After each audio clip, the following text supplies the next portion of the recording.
48 ঘন্টা কুজুম দে, তারপরও অনেক গৌসুল আজমেরে আল্লাহ এতই ক্ষমতা দিয়ে দে, আয়ে গৌসবা সেকেন্ড চালে বাগদাদ অনেক সেকেন্ডের ভিতরে 700 মেয়ে পরে মরদপুর বানায় দিন দে, অনেক গৌস আজম জিবার আল্লাহ ক্ষমতা দিয়ে দে, মরদপুরে মেয়ে বানাইতে রে, মেয়ে পরে মরদপুর বানাইতে রে, আয় সূর্য অনর কদমতে সিদ্ধি।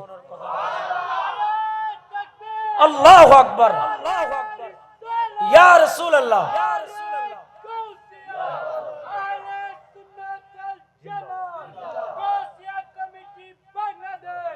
ইমাম বাহাউদ্দিন নকশবন্দ রহমতুল্লাহ আলাইহি ওনার সফর সঙ্গীকে সাথে করে এক সফরে যাচ্ছিলেন। যাওয়ার পথে তিনি তিনার সফর সঙ্গীকে বুঝাচ্ছেন আল্লাহর ওলিদের দরজাতের মধ্যে অনেক দরজাত আছে। গৌস পাক আব্দুল কাদের জিলানী, পৃথিবীতে এমন কিছু মানুষ আছে যার নাম ছাড়া লকবই গোটা দুনিয়াতে তাকে চিনি, যার নাম গৌসে আজম, গৌসুল আজম আব্দুল কাদের জিলানী। ইমাম বাহাউদ্দিন নকশবন্দ বললেন আল্লাহর ওলিদের ভিতরে গৌসে আজম আছে, কুতুবুল আকতাব আছে, গৌসে জামা আছে। এভাবে আল্লাহর ওলিদের উপরে গিয়ে একটা দরজাত আছে উবুদিয়াত, বলে এই দরজার মধ্যে কোন ওলি যখন চলে যায়, যাওয়ার পরে যদি কোনো মানুষের দিকে ইশারা করে বলে তুমি জিন্দা হয়ে যাও, মুর্দা তখন জিন্দা হয়ে যায়। ওলির দরজাতের মধ্যে এমন একটা দরজাত আছে উবুদিয়ত, এই দরজার মধ্যে যখন ওই আল্লাহর ওলি যায়, তিনি যখন ইশারা করে মুর্দা জিন্দা হয়ে যাও, তো মুর্দা জিন্দা হয়ে যাবে। জিন্দাকে যদি বলে মরে যাও, তো জিন্দা মানুষ মারা যাবে আল্লাহর ওলির হুকুমে। একটু জোরে বলুন। ইমামে বাহাউদ্দিন নকশবন্দ এই কথা তার সফর সঙ্গী যাকে বুঝাচ্ছিলেন আল্লাহর হুকুমে তিনিই মারা গেলেন। আল্লাহু আকবার। যাকেই বুঝাচ্ছিলেন তিনি দুনিয়া থেকে পর্দা করলেন। ইমামে বাহাউদ্দিন নকশবন্দ জালালিয়তের মধ্যে পড়ে গেলেন। তিনি পাহাড়ের মধ্যে পড়ে ইবাদত রিয়াজত করতে করতে অনেক দিন হয়ে গেল। আমার ভাইয়েরা, সকাল থেকে সন্ধ্যা হয়, সন্ধ্যা থেকে রাত হয়, এইভাবে যেতে যেতে অনেক সময় চলে গেল। যে সফর সঙ্গী ছিল তিনি মারা যাওয়ার পরে তিনার অবস্থা বড় ভয়ানক হয়ে গেল। একদিন ইমামে বাহাউদ্দিন নকশবন্দের ওই জালালিয়ত ভেঙে গেল। তিনি যেই মুরাকাবার মধ্যে ছিলেন, মুশাহাদার মধ্যে ছিলেন, ওই মুরাকাবা ভাঙার পরে তিনি এবার খবর নিলেন সফর সঙ্গী কোথায়। দেখতে পেলেন পাশে মরা আছে, ওনার অবস্থা বড় ভয়ানক। আল্লাহর ওলি ইমামে বাহাউদ্দিন নকশবন্দ বলে আল্লাহ আল্লাহ, আমার সফর সঙ্গীকে আমি এনেছিলাম আমার সাথে কথা বলার জন্য। আল্লাহ, আমি উবুদিয়তের কথা বলতে গিয়ে আমার বন্ধুর দিকে ইশারা করতে দেরি, আমার বন্ধু মারা গিয়েছেন। আল্লাহকে ডাক দিয়ে বলে আল্লাহ আল্লাহ আল্লাহ আল্লাহ, তোমার কাছে আরজ করছি আল্লাহ, আমার সফর সঙ্গীকে তুমি জিন্দা করে দাও। আল্লাহর ওলি হাত তুলে দোয়া করতে দেরি, মুর্দা আবার জিন্দা হয়ে গেল। হুজুর গৌসে পাক আব্দুল কাদের জিলানী রাদিয়াল্লাহু তাআলা এমন আল্লাহর ওলি ছিলেন। আলা ইন্না আউলিয়া আল্লাহি লা খাউফুন আলাইহিম ওয়া লা হুম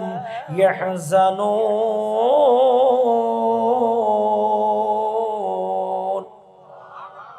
গৌসে আজমের সময় যখন সূর্য উঠবে, সূর্য গৌসে আজমের দরবারে আগে অনুমতি প্রার্থনা করত।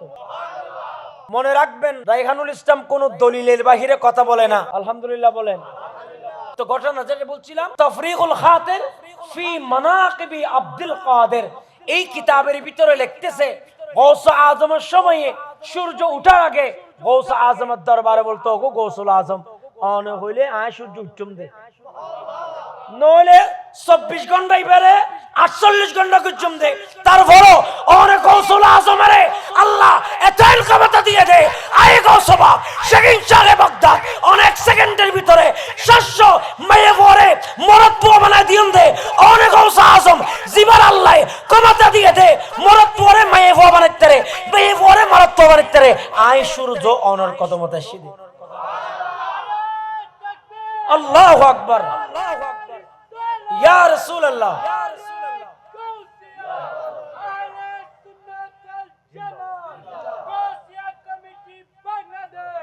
গৌসে আজম আব্দুল কাদের জিলানী রাদিয়াল্লাহু তাআলা তিনি কেমন আল্লাহর ওলি, গৌস পাক আব্দুল কাদের জিলানী রাদিয়াল্লাহু তাআলা আনহুর আমার ভাইয়েরা জীবনের মধ্যে আমরা দেখি গৌস পাক কাকে বলা হয়?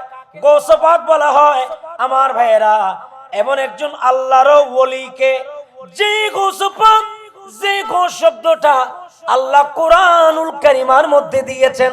সুবহানাল্লাহ। গৌস পাক যে আমরা বলছি, কোরআন শরীফের মধ্যে আল গায়েস আছে, গায়েসুন শব্দ আছে। সুতরাং গৌস শব্দটা দুনিয়া থেকে এমনি উড়ে আসে নাই, এটা কোরআনুল কারীমের ভিতরে আছে। গৌস কাকে বলা হয়? এমন বুজুর্গকে বলা হয় আমার ভাইয়েরা, যেই বুজুর্গ আল্লাহ তাআলা গৌস পাক আব্দুল কাদের জিলানীর মঞ্জিলে মাকাসদটাকে এমন ভাবে করে নিয়েছেন, গৌস পাক গোটা দুনিয়ার খবর জানেন, গোটা পৃথিবীর খবর জানেন। জানতে জানতে গৌস পাক আব্দুল কাদের জিলানী বলে, দারাসতুল ইলমা হাত্তা সিরতু কুতুবা ওয়ানিলতু সাদা মিন মাওলাল মাওয়ালি আসসালাম নূরে চশমে।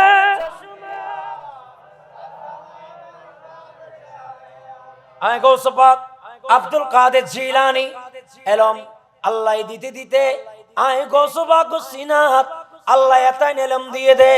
আয় যে তান নবীর মদিনা শরীফের মধ্যে জিয়ারত করি দে। এই পূর্বরতলপুর এলাকার যুবক, এরে আমার মা বোনেরা, গৌস আজম আব্দুল কাদের জিলানী বর্ণনা করে আয় আর মদিনার নবীর জিয়ারত করি দে। জিয়ারত করতে করতে আয় গৌস আজম গিয়ে দে খাইলা ডুলা দয়াল নবী খদ গৌসুল আজম আয় নবী জিয়ারত গুজো দে, শান্তি লাগে না? গৌস আজম খদে ইয়া রাসূলুল্লাহ শান্তি লাগে। ও গো গৌসুল আজম সুকানা কানা কুলিস দুনিয়া কি দেখা যার?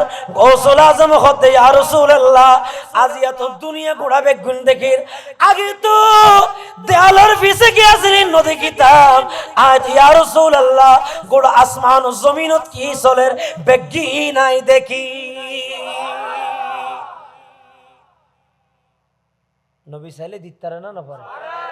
নপারে পারলা নাকি বলবেন 100 গ্রাম পাইলিও আর পারে না? পারে। এই অরিজিনাল একটা মুরব্বী আমার, একেবারে চাচা মোহব্বতের মানুষ আমার বাবা, বহুত পুরানা মানুষ, খবরত নাও যায় কিনা। রায়হানুল ইসলাম আল কাদেরী এখানে যখন ওয়াজ করতে আসতো, রতনপুর মৌলভী বাজার আলহামদুলিল্লাহ হাজার হাজার মানুষ হতো। বহুত মুরব্বী এখন কবরে চলে গেছে, বহুত যুবক কবরে চলে গেছে, একদিন আমরাও কবরে চলে যাব। এই ঠিকানা হবে মাহফিলে বসে কোরআন হাদিসের কথা যেগুলো শুনেছিলেন। আল্লাহু আকবার, আরো জোরে বলেন। এক ঘটনা শুনেন। এক মুর্দা কবরের ভিতরে কোরআন তেলাওয়াত করতেছে। জানাজা পড়ানোর পরে তাকে কবরে দেওয়া হলো। এখন জানাজার পরে যখন কবরে দেওয়া হয়, মৌলানা সাহেব আসওয়াদানে আজরাকানে দুজন ফেরেশতা কবরের ভিতরে ঢুকবে, তাকে শোয়া থেকে বসাই দেবে। ফায়াকুলানে তাকে জিজ্ঞেস করবে, তুমি বলো মান রব্বুকা, তোমার প্রভুকে। ওমান দীনুকা, তোমার দিন কি?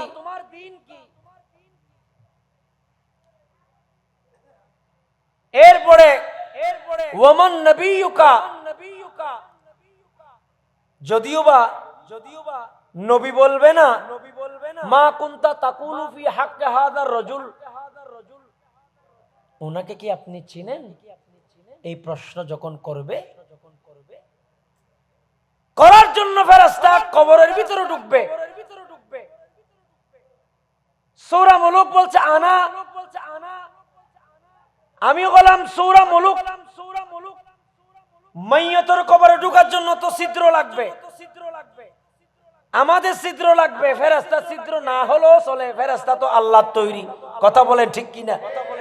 ফেরেশতা দুকির দিতে তুই ছিদ্র লাই তো তোলে তো মাইছে ফেরেশতার দেই তো এবার হইলে ছোট না বড় মাঝারি নাকি হালানা, ঠিক না? আমার ভাইয়েরা ফেরেশতা কবরে ঢুকবেন, এই মুহূর্তে সূরা মুলুক দাঁড়িয়ে গেলেন কবরের ভিতরে। আয়ে পূর্বরত্তর এলাকার ও মা বোনল, স্বামী হলোর ঘর রাদিও দে মাহফিলত তাইতে ন রাইতু যাবে গুই, দেশের পরিস্থিতি খারাপ। আল্লাহ চাইলে ঘরের ভিতরে মরি তারা না নপরে। আমার তুই কেন করে মরিবার বই তো হরিয়ে মরিবার এখানে চিন্তা করো। নবীর মিলাদে যাবে, এখানে মরণের চিন্তা নাই, এখানে মরল সার্থক সফল মরণ, শহীদি মরণ, জিহাদি মরণ, নবীর পথে মরণ, ইসলামের পথে মরণ, কোরআনের পথে মরণ। ঠিক কিনা বলে? দুই হাত তুলে বলেন ঠিক কিনা? ইমাম সাহেব আজান দেওয়ার আগে মুরব্বি গিয়ে আজান দেয়, আছে না নাই? আরো জোরে বলেন। শহরে বন্দরে পাওয়া যায় না, গ্রামে গঞ্জে এখনো পাওয়া যায়।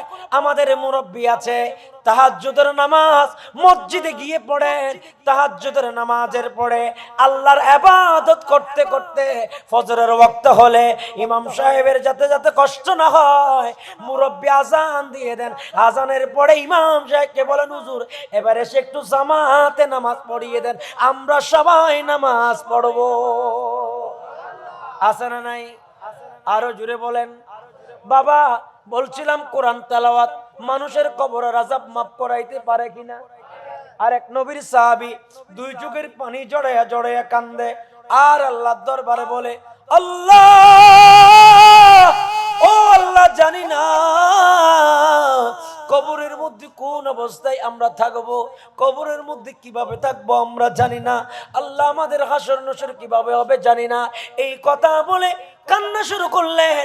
আর নবীর সাহাবী এসে বললেন, এ নবীর সাহাবী, আজকে তোমাকে এমন একটা দোয়া শিখিয়ে দেব, যেই দোয়া তোমার পরিবার পরিজন সবাই কবরের আযাব থেকে মুক্ত থাকবে। নবীর সাহাবী বিচলিত হয়ে গেলেন। আল্লাহর নবীর সাহাবী বলেন, সেই আমলটা আমাকে শিখিয়ে দাও। আল্লাহর নবী থেকে যা শিখেছ সেই নবীর সাহাবী বলছে, সেই আমল হচ্ছে তোমার পরিবার পরিজন সবাইকে সূরা মুলুক তেলাওয়াত করতে বলবা। আল্লাহ তাদের কবরের আযাবকে মাফ করে দেবে। এমন করে নাকি রে আগে যাবে নীল ফুতা আওয়াজি কি না কি মাহফিল শেষ করে দি, ওয়াজ শেষ করে দি ওয়াজ। আমার মনে হচ্ছে আপনাদের কষ্ট লাগতেছে, আপনারা কি বেজার হয়েছেন? রতনপুরের মানুষ, আমি বললাম না 500-500 উপরে দিয়ে মানুষ ওয়াজ করছি আমি। আমি জানি না এই এলাকার মানুষ কিরকম আশেখ রাসূল বাইরে কি তারা বাঁধি করে কি ব্যাপার কি মাহফিল তাহফিল আছে না কোনো তোমার? তো এই না হুজুরি তারা নকা সারা মাল সারা বুড়ি বাবাজি। এমন করে নাকি রে জুড়ে যাবে যে কবরে, এমন করে নাকি যাবে যে, এমন দরদি এমন দরদি মদিনা শহরে, কখন যাবে মিজান পাল্লায় ওজন কেমনে করে, কখন যাবে পুলসিরাতে উম্মত ফরক রাতে, পাপের বাপে সিজদাই পড়ে, পাপের বাপে সিজদাই পড়ে আল্লাহর দরবারে, এমন কর যাবে যে কবরে, এমন কর নাকি রে আগে এমন দরদি এমন দরদি মদিনা শহরে। সুবহানাল্লাহ বলেন না। আমাদের দরদি মদিনায় আছে না নাই? আরো জোরে বলেন আছে না নাই? মদিনাওয়ালা দেখা দিতে পারে কি পারে না? মদিনাওয়ালা চাইলে রহমতের ফেরেশতা দিতে পারে কি পারে না? ও আমার যুবক, মদিনাওয়ালা যখন ফেরেশতা নিয়োগ দিবে তখন তোমাদের এবেল থাকবে না। সময় থাকতে সিটটা নির্বাচন করে নাও। মদিনাওয়ালা যাকে কবুল করেছে সে তো আসতে পারবে, ঠিক কি না? এজন্য আমার যুবক ভাইরা, গৌসে পাক আব্দুল কাদের জিলানী, আমি বলছিলাম গৌস कैसे कहते हैं, গৌস किसको कहते हैं? গৌস বলা হয় যার কাছে সাহায্য চাওয়া হয়। সাহায্য চাওয়া মাত্র খোদার কসম বাগদাদের জমিন থেকে যিনি আপনার মনের আশা পূরণ করে দিতে পারে, তিনার নাম গৌসুল আজম। ইতরা সুবহানাল্লাহ না হতে গৌসুল আজম বলা হয়। জিলাত দরবারে আপনি এমন নিয়ত করবেন, ও গৌসুল আজম, আল্লাহ যদি আমাকে তৌফিক দেয়, আমাকে যদি মাহফিলটা সুন্দরভাবে সম্পন্ন করার তৌফিক দেয়, আমাকে যদি বিদেশ যাবার তৌফিক দেয়, ও গৌসুল আজম, আমাকে যদি একটা সুন্দর চাকরির ব্যবস্থা করে দেয় মওলা, আল্লাহ আমি গৌসুল আজমের সদকায়, গৌসুল আজমের নামে একটা গরু কোরবানি করব, মান্নত করলাম, ছাগল মান্নত করলাম, অথবা গৌসুল আজমের নামে আমি কিছু একটা মান্নত করলাম। বলেন গৌসুল আজমের উসিলায় যিনি মান্নত করলে দোয়া কবুল করবেন তিনি কে? আরো জোরে, একদম সহজ ভাষায় আপনাদেরকে একটা কথা বলি। মহেশখালীর একজন প্রবীণ আলেম গত কিছুদিন আগে মারা গেছে। তার নাম আল্লামা মুহাব্বত আলী আল কাদেরী। হায় হায় হায় হায়, মুহাব্বত আলী আল কাদেরী। আচ্ছা, হুজুর একটা ওয়াজ করছিল, আমার খুব ভালো লাগছে। সেটা কি? হুজুর বলেন মৌলভীবাজারের মা বোনেরা ফিডা বানাই জানে না, তার মুরব্বী হলে হাত হর ভালো, আর মা বোন হলে ফিডা বানাই জানে না। যেন আওয়াজে বোঝা যেত ওনারা জীবনত ফিডা বানাই না, হাবা ফাল আর হাক কোথারা রে, আর চাচি তারা ফিডা নবানাই, খলাত ফিডা নবানাই, তো হ নবা বানাই না নবানাই। আচ্ছা আচ্ছা, খলাত নদী যদি হনুমা তিন ধরা দিবালা করি সুন্দর করি এনে এনে বেলুন মারি ডাইরেক্ট দিবালে লেখে কি নইব বলি দল হইতে না, দল হইলে কি বাদে খালা দিয়া পড়িব, কি দিয়া পড়িব, খালা দিলে খালার মধ্যে যেতে দিবে, হদিন বালা করে ফুরিয়ে নইব, বালা করে ফুরিয়ে নে এতে খালারও কম লাইব, আর তুই না খাই শান্তি লাইব। আচ্ছা, হলাইবে কি বা ওনে না বুঝিলাম, ওনে গরম করে হলা কি, হলার হাম কি, হদা হলার হামুল দে মাঝখানে হলা একখান ফুরিয়ে নে, হলা হদে ও অনর ওনর রাখি নাই মেনটেন করলাম, তুই হলা হাই হলা গরম হইলাম, তুই পিঠারে বানাই দিলাম, হ গো একখানা আল্লাহ দোয়া করে আল্লাহ কানা এ নবী বলতে জিনিস জিবে উম্মতর কঠিন দিনের সাথী হইব দে, জিবে উম্মতর জাহান্নামতুন বাইর করে জান্নাত দিব দে, জিবে মিজানের পল্লাত আন নবী উম্মতুল্লাহ তিয়াতাইব দে, জিবে পুলসিরাতর পারত যায় উম্মত উম্মত বলে হই হই, উম্মত বলে হই হই সাই তাইব দে, হাই রে আর উম্মত তো উগ্গখনে ফরিজের গনি আর রাসূল যায় জিবে সাই তাইব ই বলতে সরকারে মুস্তাফা নূরে মুজাসসাম রহমতে দুনো জাহানের বাদশা, তরানে वाला बचाने वाला, जिंदा नबी, हयातुन नबी, नूरेर नबी, कमली वाला नबी, रहमतुल लिल आलामीन। আরো জোরে বলো। এক মহিলার হুজুরের কাছে দোয়া করতে গেছে, হুজুর একটু দোয়া করেন, আমার বাচ্চা কাচ্চা হয় না। হুজুর দোয়া করছে, মেয়ে হইছে, গৌস পাকে দোয়া করছে, মেয়ে হইছে। তো আর একবার যাই বলে হুজুর এই ফুলা আমি আপনার কাছে দোয়া চাইছিলাম, মেয়ে হইছে, আপনি দোয়া করেন পুরুষ হয়ে যাওয়ার জন্য। গৌস পাক আব্দুল কাদের জিলানী বলে এটা তো আল্লাহর এটা তো আল্লাহর ক্ষমতা, ছেলে বানা মেয়ে বানা এটা কে বানাবেন? আরো জোরে বলেন। আমি তো উসিলা, আমি তোমার জন্য দোয়া করছি, তোমার সন্তান হয়েছে, দোয়া করো কই, আবার এটা শুধু মর তোর মায়ে ভুয়া বানাই ফেললে, এলে মাঝে মধ্যে আবদার করো না নাই, এলে বেকুয়ে আবদার করো তো। আবার যে মহিলাটা আবদার করেছেন উনি জানে গৌস পাকের ক্ষমতা কতটুকু। হদ দুজুর আর এদিন হয় লাভ নাই নি, ইনাই যেতাম ন ওইলে ইবের আবার লই যোগ আল্লাহরে লই যোগ নহলে ইবের কি বানাই দো মরত্ব বানাই দো। গৌস আজম হদ দিবে তো গঙ্গুরি নাসুর বান্দা এবার দোয়া করছি, আল্লাহ তুই এবার একখানা মরত্তুয়া বানাই দাও, সাথে সাথে আল্লাহ মরত্তুয়া বানাই দি। বৈধ সাহায্য চাইলে যিনি সাহায্য করতে পারেন তার নাম গৌসুল। তাহলে একখান বুঝছু কি আজিয়া ওয়াজর শুরু হইয়ে দিয়েন গৌসুল আজম হারহ ইয়ে এখন কি হুসল লইলে হইতে পারবেন না নকমাতে জিবাত দরবারত বৈধ সাহায্য ওয়াবাতাগু ইলাইহিল ওয়াসিলা ওবা কোরআনত আছে না, আলা ইন্না আউলিয়া আল্লাহি লা খাউফুন আলাইহিম ওয়া লা হুম ইয়াহজানুন আছে না, ওয়ালা তাকুলু লিমান ইউকতালু ফি সাবিলিল্লাহি আমওয়াত আছে না, ওয়ালা তাহসাবান্নাল্লাযীনা কুতিলু ফি সাবিলিল্লাহি আমওয়াত আছে না। এভাবে আল্লাহ তাআলা কোরআনুল কারীমের ভিতরে আরো অনেক আয়াত নাজিল করেছে, যেসব আয়াতের দ্বারা আল্লাহ তাআলা আমাদেরকে জানিয়ে দিচ্ছেন গৌসে আজম আব্দুল কাদের জিলানী ইনি এমন আল্লাহর ওলি যার দরবারে বৈধ সাহায্য করলে সাহায্য পাওয়া যায়, তিনি হলেন গৌসুল আজম। আচ্ছা, গৌসে আজম আব্দুল কাদের জিলানী ওনার নসব কেমন ছিল? নসব কি? বংশধর, বংশ পরস্পর। গৌসে পাকের আম্মার নাম কি ছিল? উম্মুল খায়ের ফাতেমা। গৌসে পাকের বাবার নাম ছিল আবু সালেহ জঙ্গি মুসা দোস্ত। এই ঘটনা আপনারা সবাই জানেন।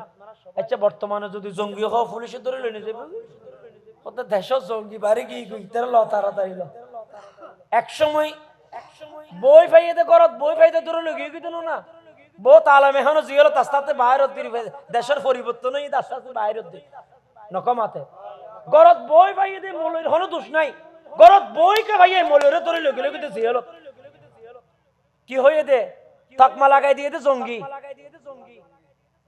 হায় হায় হায় হায় হায়, কেমন একটা সময় ছিল যে সময় করে বই রাখা অপরাধ ছিল।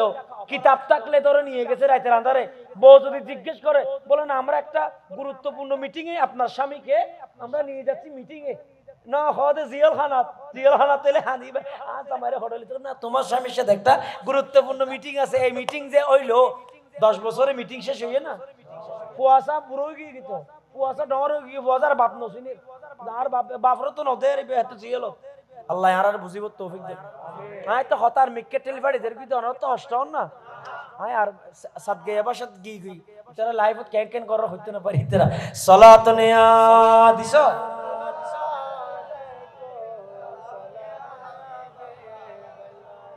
আচ্ছা যাই হোক, তো গৌসে আজমের নসব কি?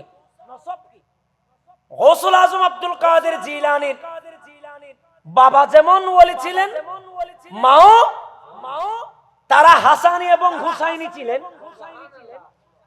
গৌসে পাক আব্দুল কাদের জিলানী হাসানি এবং হুসাইনির বংশধর ছিলেন। হাসানি এবং হুসাইনি একদিকে ইমাম হাসানের সাথে সম্পৃক্ত আর একদিকে হুসাইনের সাথে সম্পৃক্ত।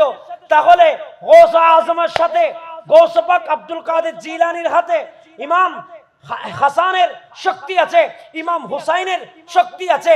হাসান এবং হুসাইন এরা হচ্ছে আল হাসানু ওয়াল হুসাইনু সাইয়্যিদা শাবাবি আহলিল জান্নাহ। একটু জোরে বলুন না সুবহানাল্লাহ, আর একটু জোরে বলেন না সুবহানাল্লাহ। ইমাম হাসান এবং হুসাইনের শক্তি যাদের কাছে আছে, জান্নাত যাদের করে তাদের কোনো চিন্তা আছে? আরে যে হাসান এবং হুসাইন যুবকদেরকে জান্নাত দেবে, তো জান্নাত তো গৌসে পাকের ঘরে, জান্নাত তো গৌসে পাকের বংশধরের ঘরে, জান্নাত তো হাসান এবং হুসাইনকে আল্লাহ মালিকানা দিয়ে দিয়েছেন নবীর মাধ্যমে। বলেন সে গৌসে আজমের মাহফিলে আসলে জান্নাতি হওয়া যায় কিনা? শুধু জান্নাতি নয়, হাজত আসছে একজনের, উনি বলেন আমি যাব না, গৌসে আজমের ওয়াজ বহুত ভালো লাগতেছে। গৌসে আজমের বেলায়েতের ক্ষমতায় তাকে ওয়াশরুমে নিয়ে আবার ওয়াশ করিয়ে এটা গৌসে আজমের বেলায়েতের হাত। আর এক মহিলা 12 বছর পরে গৌসে আজমের দরবারে, তিনি গৌসে আজম পুকুরের কিনারায় কিনারায়, সাগরের কিনারায় কিনারায় ঘুরতেছেন। গৌসে আজম আব্দুল কাদের জিলানীকে একদিন পেলেন। গৌসে আজম বলেন আপনি কাঁদছেন কেন মা? ওই মা বলেন আমি কেন কাঁদছি আপনাকে বলা যাবে না। তিনি বলেন কেন বলা যাবে না, আপনি একটু বলে দেখেন, আমি চেষ্টা করব আপনার জন্য উপকার করার জন্য। গৌসে আজম অনেক ছোট ছিলেন, গৌসে আজমকে মানুষের মতো মনে হলো না। ওই মহিলা ডাক দিয়ে বলে ও আব্বাজান তুমি আমার সন্তানের মতো, আমার মন চায় কেন জানি আমার সন্তান এই নদী থেকে আমাকে বের হয়ে মা বলে ডাক দিবে। আমি এক সন্তানের মা, আমার কোনো সন্তান নাই। দুনিয়াতে শান্তি পেয়েছে আমার সন্তানের মুখ দেখে। এই আমার বাবা তোমার মতো সন্তান বিয়ে করার জন্য সাগরের মধ্যে বরযাত্রী সহ গিয়েছেন। বাজান 12 বছর হলো এখনো ফিরে এলো না। ও বাজান একটু দোয়া করো রে বাবা, একটু দোয়া করো আমার সন্তানটা যাতে ফিরে আসে। গৌসুল আজম আব্দুল কাদের জিলানী বেলায়েতের হাত তুলতে দেরি, খোদার কসম ওই আমার মুর্দা বরযাত্রী সহ সমুদ্র থেকে উঠে গেছে।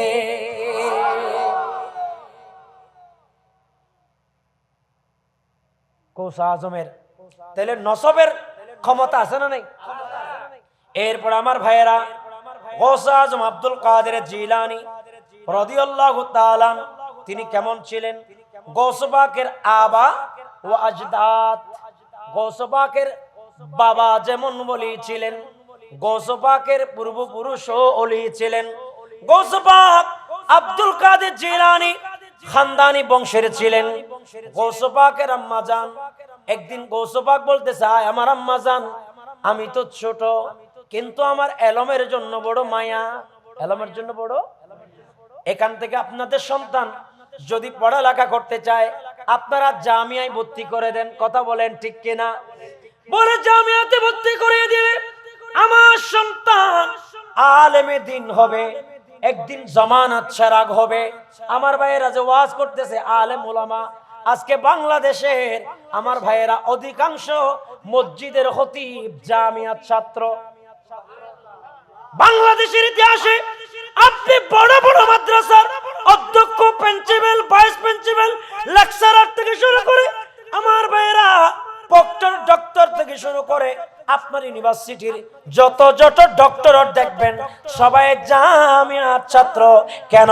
জামিয়াতে হুজুর গৌস পাকের ছায়া আছে।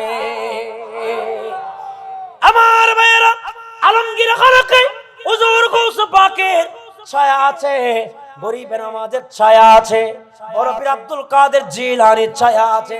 আলমগীর খানকা এটা মূলত ওলিদের আস্তানা ছিল। আল্লাহর ওলিরা 12 আউলিয়া সেখানে আস্তানা করেছিলেন।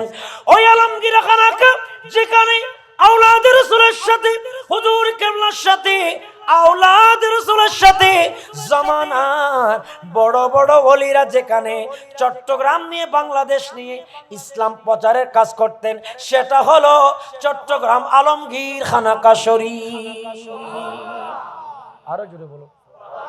গৌস পাক আব্দুল কাদের জিলানীর বিবি মুস্তাজাবুদ দাওয়াত, বউ মুস্তাজাবুদ দাওয়াত। গৌস পাকের আওলাদ কি বেশারতি। গৌস পাক আব্দুল কাদের জিলানী দুনিয়াতে আসবে, বাবাকে বলতেছেন, ইয়া আব্দুল কাদের মা লিহাজা খুলিকতা ওয়ালা বিহাজা উমিরতা।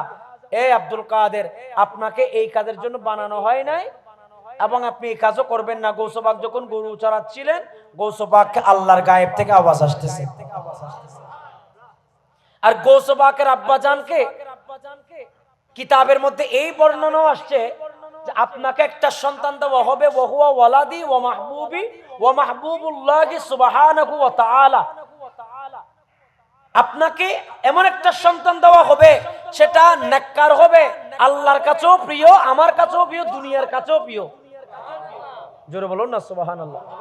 আমার ভাইয়েরা গৌস পাক আব্দুল কাদের জিলানী কারামত বললে অনেক লম্বা হয়ে যাবে, আমরা সেদিকে যাব না। তবু শুধু এতটুকু বলবো, গৌস পাকের জীবনী মাত্র শুরু করলাম, আর অনেক বিষয় আছে।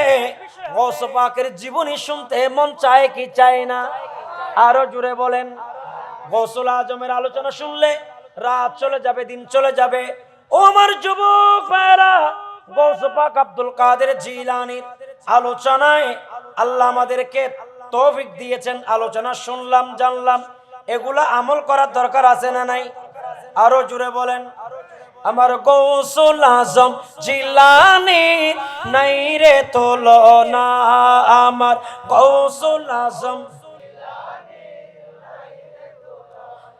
এই জগতে কোন বলে এই জগতে কোন বলে তাহার সমান হবে না, নাই রে তুলনা আমার গৌসুল আজম জিলানী। এই জগতে কোন বলে, এই জগতে কোন বলে তাহার সমান হবে না, নাই রে তুলনা আমার গৌসুল আজম জিলানী। বললেন গৌসুল আজম জিলানী নাই রে তুলনা। এই জগতে কোন বলে, এই দুনিয়ায় কোন বলে তাহার সমান হবে না, নাই রে তুলনা। সালাত নিয়া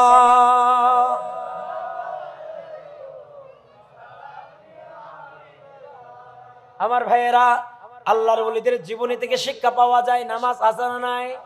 গৌস পাক আব্দুল কাদের জিলানী 25 বছর বন জঙ্গলের মধ্যে সাধনা করেছেন। 15 বছর 2 রাকাতে, 15 বছর দাঁড়িয়ে দাঁড়িয়ে নামাজ পড়েছেন। আসল ওয়াজ তো এখানে, কথা বলেন ঠিক কিনা? কণ্ঠ শুনে আপনি পাগল, আপনি গৌস পাকের কিচ্ছা শুনে পাগল, নামাজ পড়তে রাজি নাই। বাজান এই আশেকের 2 পয়সার দাম নাই কিয়ামতের ময়দানে। আমার যুবক ভাইরা, কিয়ামতের ময়দানে এমন কিছু মানুষ দেখে যাবে, গাট্টি তার বড়, আল্লাহকে দেখানোর জন্য নিয়ে যাবে বড়। আল্লাহ বলবেন তোমার গাট্টি গুলো, গাট্টি আছে কিন্তু আমল নাই।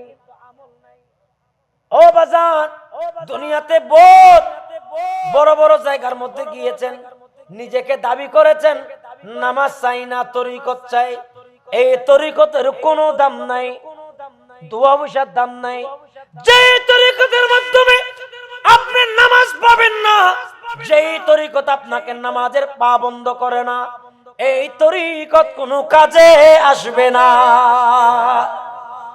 ওই শরীয়ত, যে শরীয়তের মধ্যে আমার ভাইয়েরা, আল্লাহর ওলিরা যায় নামাজ বিছিয়ে আমার ভাইয়েরা বেশ্যা মহিলাকে জান্নাতি করে নামাজি বানিয়ে দিয়েছেন, ওই আল্লাহর ওলির পথ চাই, ঠিক কিনা বলে? বায়েজিদ বুস্তামি দেখলেন এক বেশ্যা নারী নিজেকে ভাড়া দেয় 2000, 5000, 10,000 টাকা করে প্রত্যেক রাতে নিজেকে ভাড়া দেয়। বায়েজিদ বুস্তামি একদিন নাম লেখা দিলেন, আজিয়া 5000 টাকা দিয়ে তোমার সাথে আমার কন্টাক্ট। সবাই বলো হাই হাই হুজুর, এত বড় আলেম, এত বড় ফিসাব, ইবে নাকি খারাপ মেয়ের সাথে থাকবেন, নাউজুবিল্লাহ মিন জালিক। এবার বায়েজিদ বুস্তামি রাহমাতুল্লাহ আলাইহি বলেন, তোমার দাম কত? বলে 5000 টাকা দিলাম। হ্যাঁ দিয়েছেন, এখন তোমার দায়িত্ব আমার কথা শুনবা। বলে শুনবো। প্রথম নাম্বার শর্ত, তুমি গোসল করে আসো। এই মহিলা বলতেছে এ ধরনের মানুষ তো আমি আর দেখলাম না, না আমার গোসল করে আসতে বলতেছে, যাও গোসল করে আসো। না, টাকা বাঁচাইতে হলে তো করতে হবে। গোসল করতে গেছেন, বলে এবার গোসল করেছো, এবার তুমি যাই নামাজ বিছিয়ে বসো। যাই নামাজ বিছিয়ে বসলেন, আল্লাহর দরবারে ডাক দিলেন, আল্লাহ এই মহিলাকে আমি যাই নামাজে বসায় দিয়েছি, এবার যাই নামাজ থেকে তুমি পর্যন্ত এটা তোমার দায়িত্ব। ইন্না সালাতি ওয়া নুসুকি ওয়া মাহইয়া ওয়া মামাতি লিল্লাহি রাব্বিল আলামিন। মাওলা রে, নামাজ তোমার জন্য, রোজা তোমার জন্য, যাকাত তোমার জন্য, কুরবানি তোমার জন্য, এই দুনিয়া তোমার জন্য। ও রব্বুল আলামিন, তুমি আমাকে ওলি বানাইছো। আমি বুঝতাম শহরে ঘুরে ঘুরে কোন বেনামাজি আছে নামাজি বানানোর জন্য চায়।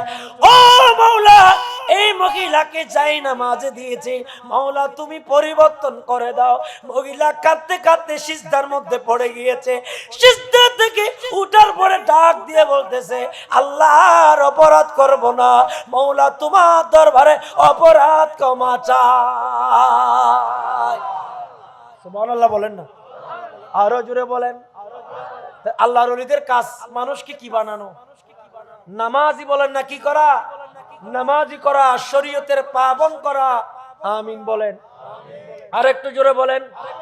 আমার ভাইয়েরা, নামাজের জন্য মনে রাখবেন কারবালার ময়দানে ইমামে আলী মকাম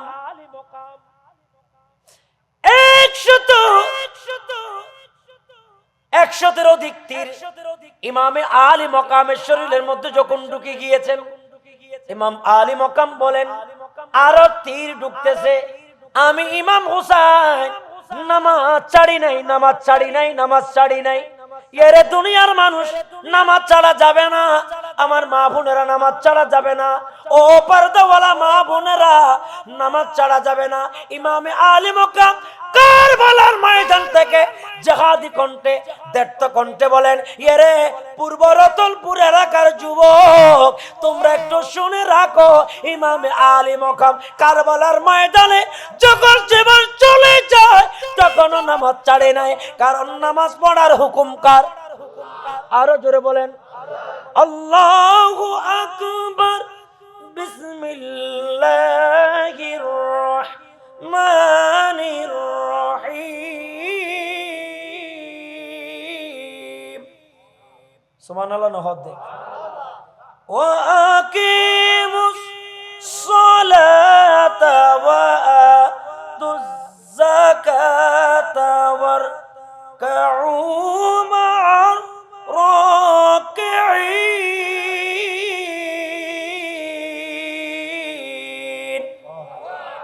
সুবহানাল্লাহ, আরো জোরে হম বলিব। বিসমিল্লাহির রহমানির রহিম।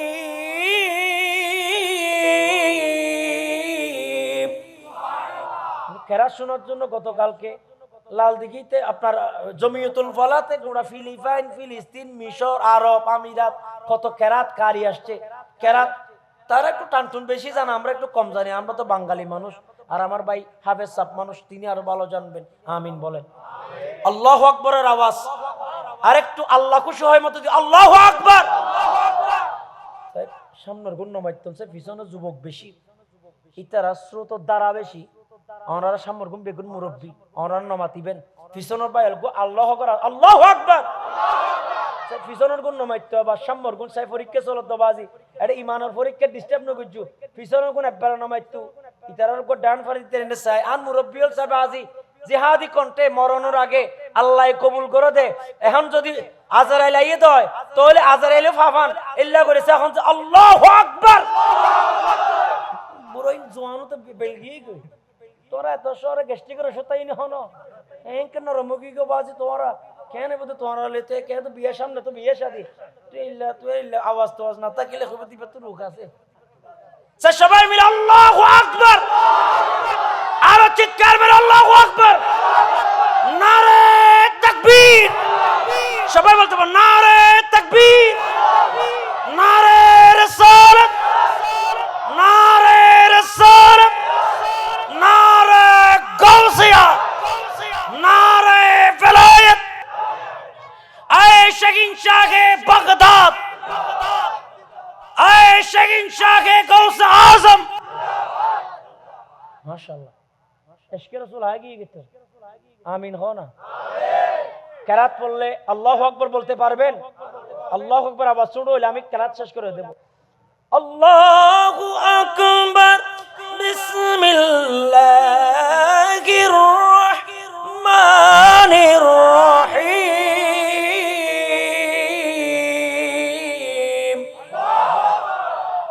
আল্লাযীনা ইউমিনুনা বিল গায়বি ওয়া ইউকিমুনাস সালাতা ওয়া মিম্মা রাযাকনাহুম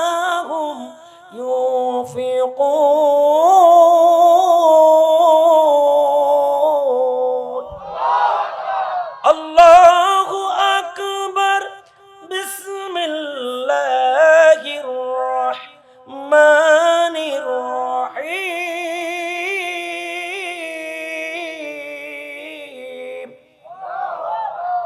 يا أيها الذين آمنوا لا تقربوا الصلاة وأنتم سكارى.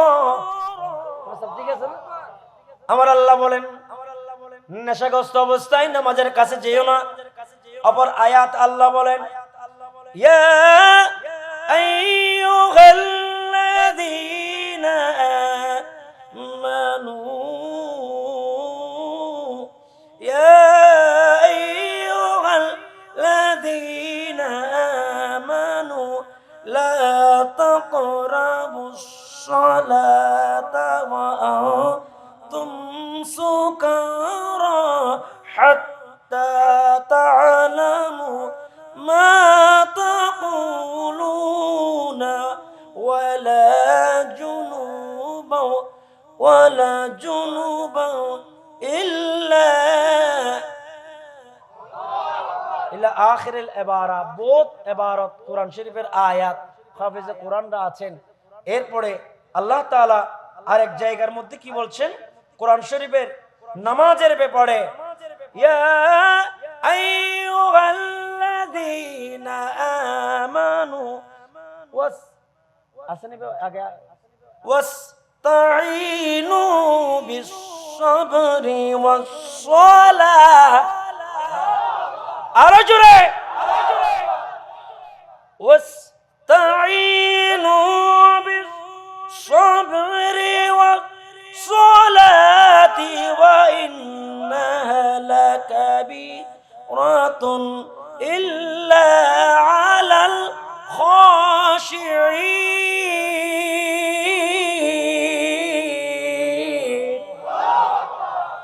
আমার আল্লাহ বলেন, ধৈর্যের মাধ্যমে নামাজ পড়ো তোমরা, আল্লাহর কাছে সাহায্যের মাধ্যমে নামাজ পড়ো, আল্লাহর কাছে সাহায্য চাও, আল্লাহর কাছে ধৈর্যের মাধ্যমে নামাজের মাধ্যমে সাহায্য প্রার্থনা করো। যিনি সাহায্য করবেন বলেন তিনি কে? চিৎকার মেরে বলেন তিনি কে? আরো জোরে বলেন তিনি কে? বলেন নামাজ পড়ার হুকুম কার? দুই হাত তুলে বলেন নামাজ পড়ার দরকার আছে না নাই?